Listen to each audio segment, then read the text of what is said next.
I am very pleased, as chair of the Distinguished Visitors Committee here at Robson Hall, to welcome you to today's event. I am speaking to you from Winnipeg, from Treaty 1 territory, where the University of Manitoba campuses are located, on the original lands of the Anishinaabe, Cree, Oji-Cree, Dakota, and Dene peoples, and on the homeland of the Métis Nation. I am deeply honored to introduce our distinguished visiting lecturer for today, Dr. Nayha Acharya. Dr. Acharya is a member of the Faculty of Law, the Schulich School of Law at Dalhousie University. She has been a member of the Schulich community since 2011, when she started to do her graduate studies there, where she's earned an LLM and a doctorate from Dalhousie. Prior to commencing a career in full-time academia, she was a litigator at Reynolds, Mirth, Richards, and Farmer in Edmonton, having earned her LB at the University of Alberta. Her expertise includes areas such as ADR, civil procedure, and procedural justice, where we have encountered each other before. And we are deeply honored to host you today to discuss the topic of mandatory mediation. And with that, I am delighted to hand over to Dr. Acharya. One announcement for everyone present: we are recording today's lecture. The lecture will be recorded. We will pause the recording for the Q&A, so feel free to be as open as you want. And then I will do a thank you as in the end that will be recorded again. So without further ado, Dr. Acharya. Thanks so much, Gerard. I'm just going to share the screen quickly and then we'll get started. So is that good, Gerard? That looks good? Okay, perfect. So thank you again, Gerard, for the introduction and for the invitation. I was a little bit reluctant at first because your series is called the Distinguished Visitors Series, and the word distinguished is something I usually associate with other people. But anyways, I thought it would be nice to just get everybody here's insights into what I'm going to share with you. So thank you all for coming. I know it's a busy time of year, but thank you for being here.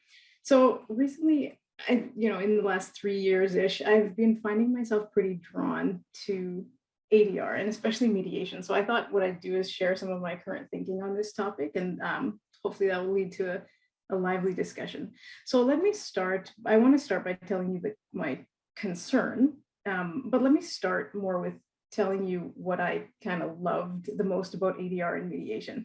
And that is that I really loved that it represents, to my mind, such a foundational critique of how we think about conflict and the role of law in conflict, in resolving conflict as lawyers. Because ADR as a movement, I think it really invited us, and it continues to invite us, to come out of a worldview where law and legal norms legal procedures are understood as kind of like the way to approach and resolve a conflict.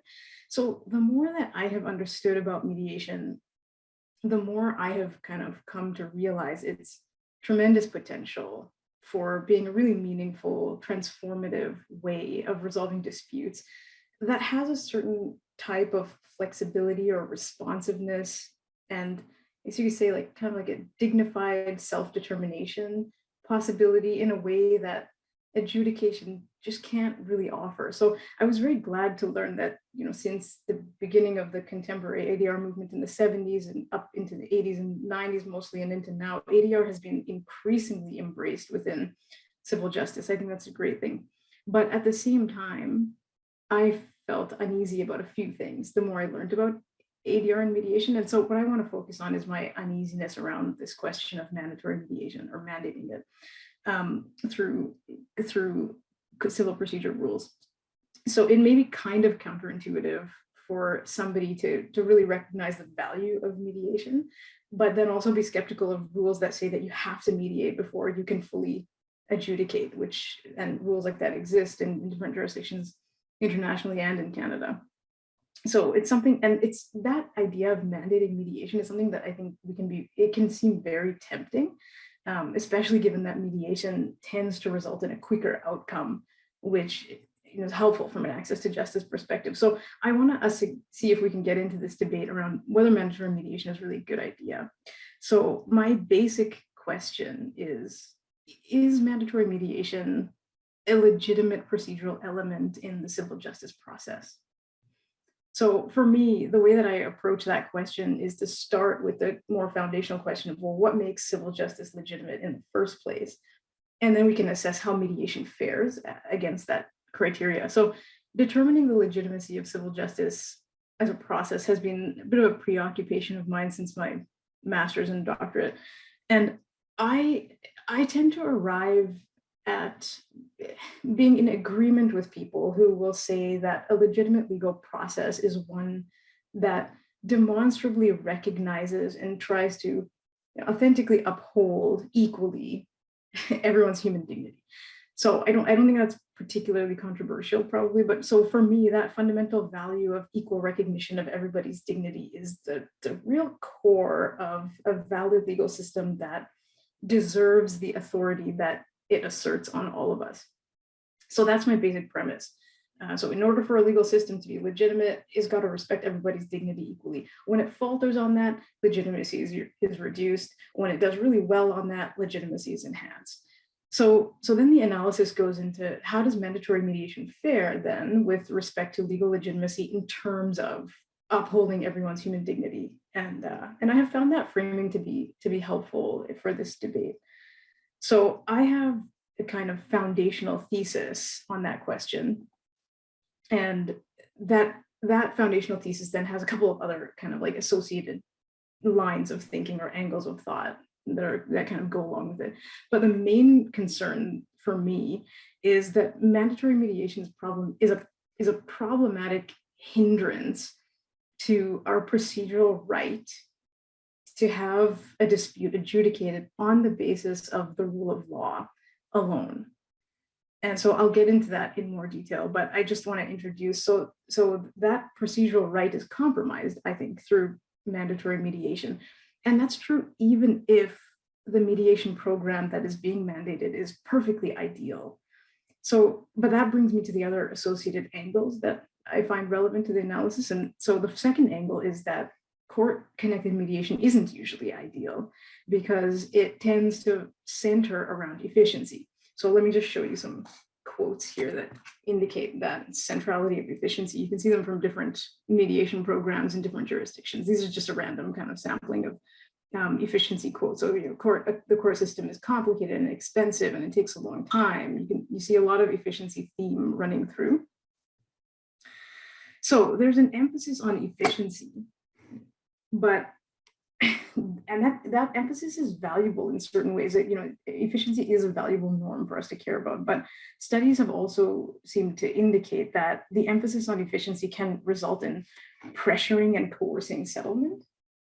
And problematically, and this leads to the third angle, the brunt of that type of coercion and settlement pressure is particularly or disproportionately borne by people who are already marginalized.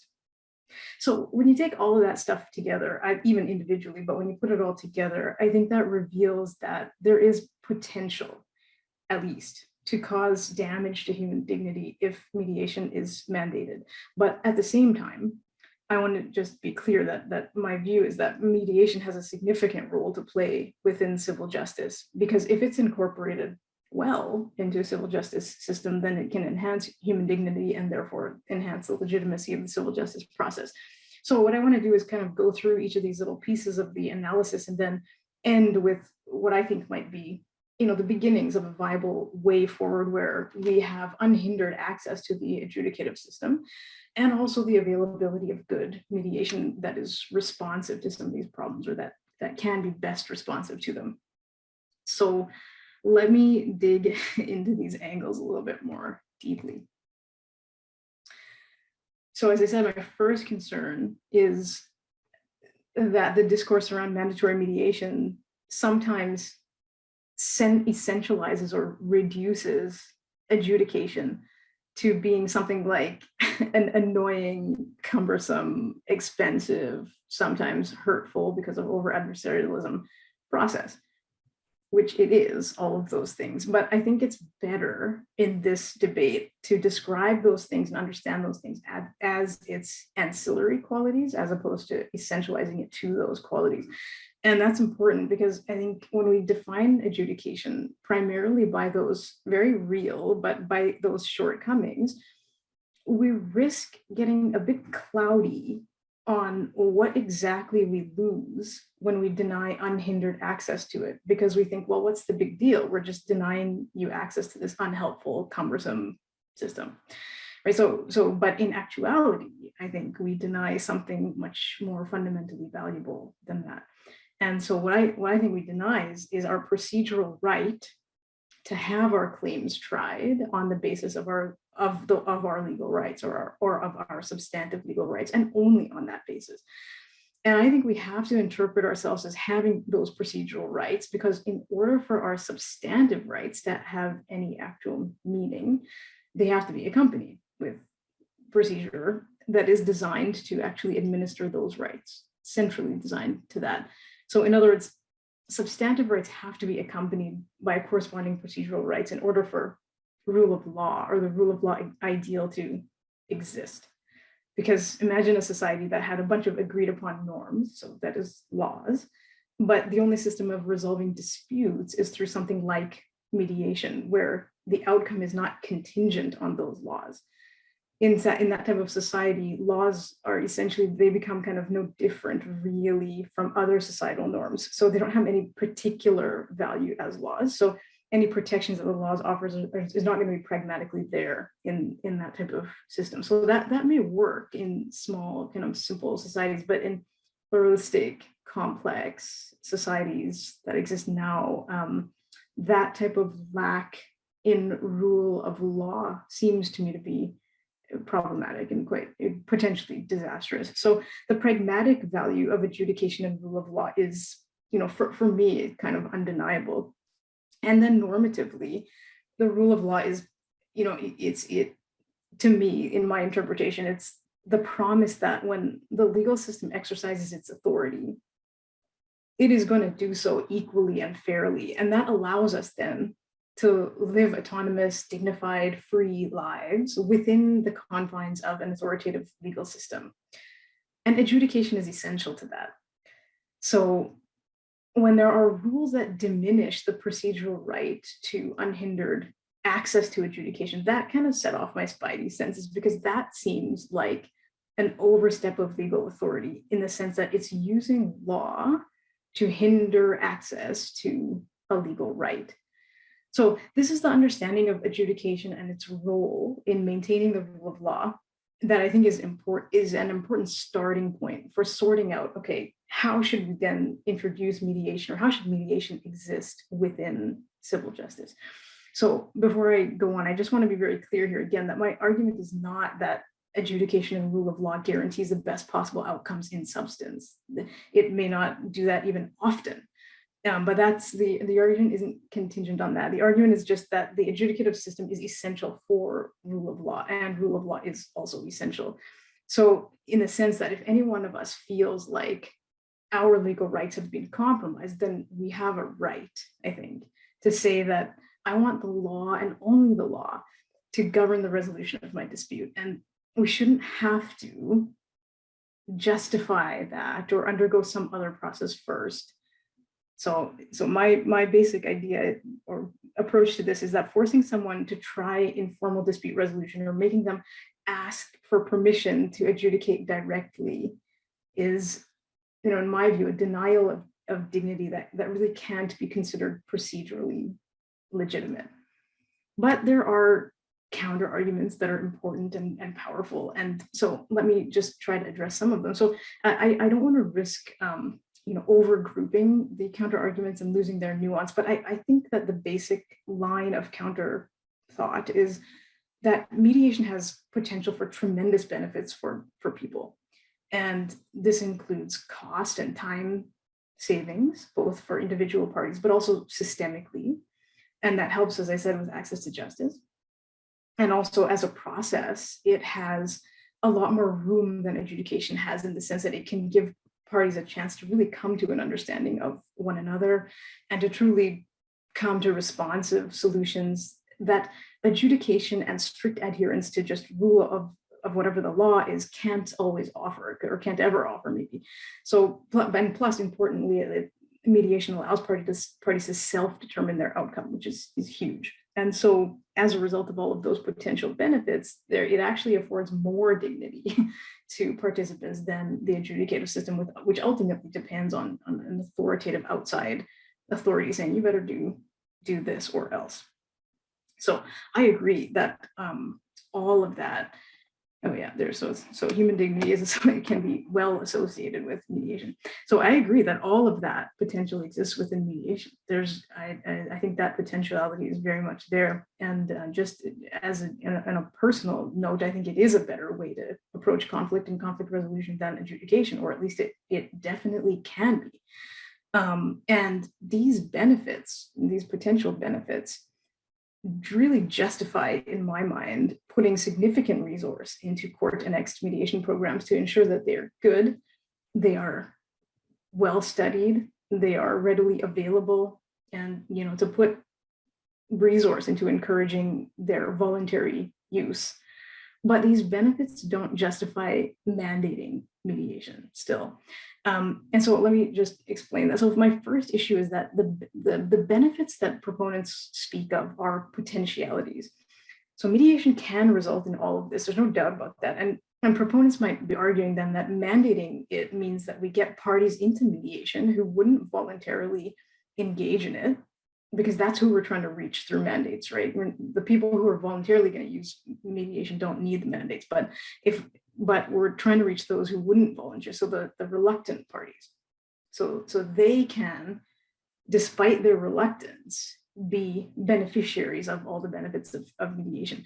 And it was interesting, I attended a talk or an event that was hosted in the US that had some thinkers in mediation present, and one of the people there was Carrie Menkel-Meadows. So anyone who is involved in mediation knows that name for sure.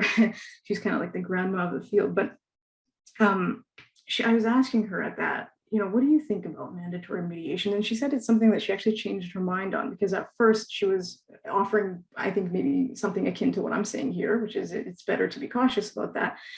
And then she said, on the basis of her personal experience, she's seen some situations where reluctant parties enter into a mediation, and some of these benefits arise for them. So there is these powerful counterpoint based often on lived experience.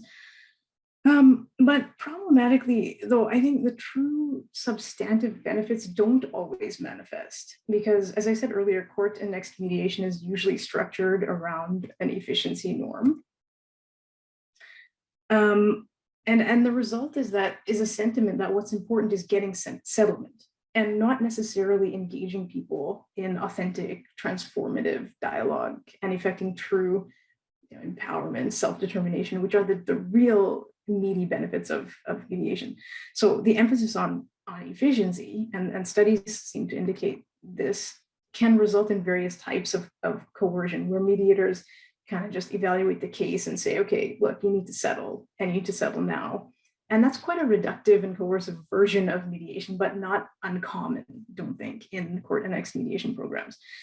And then adding to that problem is that, theorists and empirical researchers have pointed out for decades that generally the already marginalized tend to do worse in informal conflict resolution systems. And that can be because of exploiting power imbalances between parties, or it can be because of overt or subtle forms of mediator bias that may tend to disfavor marginalized parties. So while mediation comes with these tremendous possibility of benefits, it also comes with possibility of important detriment. So these detriments may not arise in every mediation, but there is a risk that they do. And similarly, the benefits of mediation may not always arise, but there's a chance that they do. So where does that leave us? Well, we have a situation then of competing potentialities, or competing risks, or competing errors. So on the two sides of the risk analysis is this: if we don't mandate mediation, so mediation remains voluntary, then the risk is that the reluctant parties lose out on the potential benefits and magic that mediation has to offer, right? That transformative potential, that chance of creating and strengthening the relationship between the parties and the understanding between them and coming to a self-empowered outcome. So we risk the reluctant parties losing out on that and the associated systemic benefits. So that's on one side. But on the other side, if we do mandate mediation, we risk forcing a party into a process where there are possible coercive impacts and possible unfairness. So we come to a place in the analysis then where we have to say, well, which of these errors is more important to avoid? And so for me, the answer to that, I kind of just return to my foundational thesis, which is that mandatory mediation constitutes a denial of a procedural right.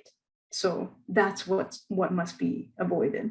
In other words, the potentiality of the benefits being gained for reluctant parties doesn't outweigh the actuality of the infringement on the procedural right that is affected by mandating mediation. And additionally, I think the errors associated with mandating mediation are more important to avoid also because they arise out of a legal mandate. So by mandate, you expose someone to the dangers of mediation. While on the other hand, the errors that could arise by failing to mandate mediation arise out of a person's choice. So again, this analysis favors avoiding mandatory mediation. Now, I just want to point out here that, it may seem that the argument that mandatory mediation denies access to adjudication is a little bit overstated, because it doesn't mean, like, mandatory mediation doesn't mean you can't ever adjudicate. Like, so if it doesn't mean mandating settlement. So, if you don't settle, the adjudication is still there in the background. But that doesn't resolve it for me, because mandatory mediation does mean that in order to get full access to adjudication, you have to take part in mediation, which is a very different process than adjudication. And it demands cooperation, and it has been shown to at least potentially have coercive or other unfair impacts on at least some people. So even though adjudication lingers in the background, I still am skeptical of mandating someone to take part in a cooperative process that doesn't really depend on rule of law and centralizing the governance through legal rights. And so I just thought I'd share one quick example of this that kind of hits it home for me. And so there's a case that arose out of Ontario from, I think it was in 2000 that it arose. And so someone had sued another person for sexual assault. And she tried to get an exemption from the mandatory mediation program, because by then Ontario had mandatory mediation already. So she tried to get an exemption on the basis that she was afraid to be in the same room as this other person. She didn't want to engage in that kind of cooperative process with this other person, but she was denied the exemption because the trial judge held that the mediator can use skills to alleviate tensions and power imbalances. So you got to give it a try. And that may or may not be true. Like, the mediator may be able to alleviate the concerns. We won't know because mediation is so confidential. But even just the fact that she had to ask for permission not to mediate and to have her legal rights tried through the adjudicative system, and then was actually denied permission to not engage in mediation, was a bit startling to me. So where does that leave us then? Because I said at the start, because I do think that the best civil justice system is one that will include accessible adjudication and mediation. But how do we properly get there?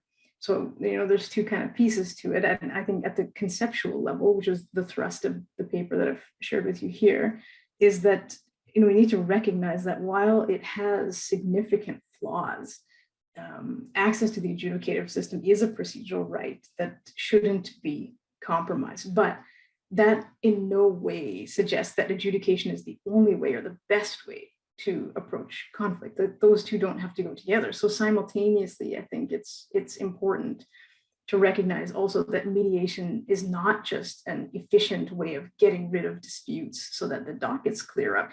It can, provide a much more holistic approach to conflict. It can be empowering and transformative.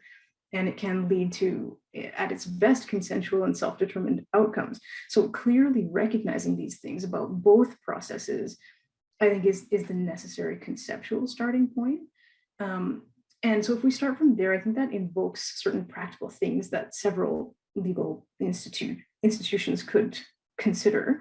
And so all of this has to be kind of debated and discussed more. But I think, first of all, there's a role for law schools and bar associations in this movement. So we need lawyers emerging from law schools who are equipped in adversarial advocacy and who understand the value of rule of law and their role in maintaining it, but who are equally equipped to help clients make informed process decisions and to help clients through non-adversarial processes as well.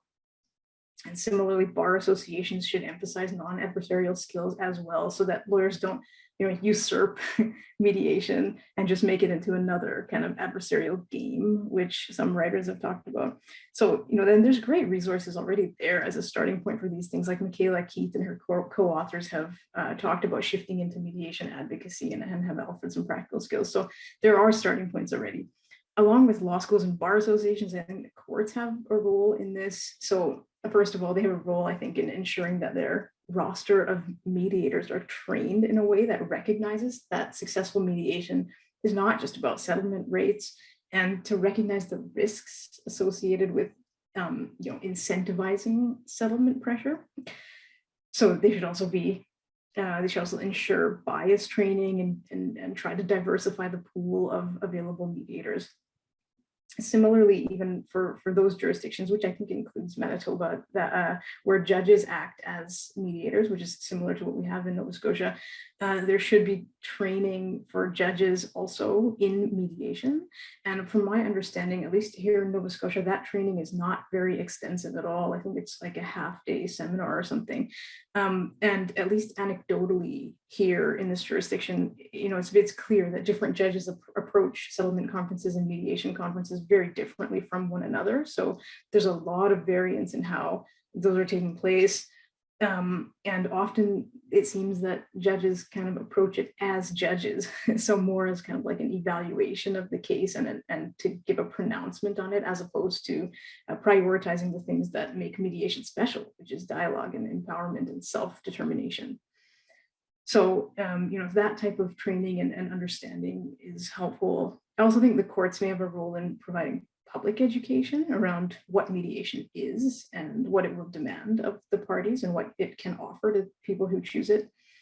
And then, of course, for us, the academic and research institutes, I think, have a role in constantly conducting reviews, and maybe courts as well, but to constantly review mediation programs and see what people are actually experiencing when they undertake it. Because one of the issues with mediation is that it's so confidential that we often don't know what's going on in there. And so the only real way of assessing it is through careful empirical study, which can then shine light on whatever the shortcomings are, and then procedural reformists can address those. So these are my preliminary thoughts on how we can move forward in this respect, so that adjudication and mediation can coexist in a complementary way that really maximizes the legitimacy of Canadian civil justice. Well, thank you so much. That was a fantastic presentation. So all I can do is thank you very much and hope that we have the chance to see each other, maybe even in person, in the not too distant future. So I'd like to. I would love that. Thank you again. Thank you all for coming. Thank you.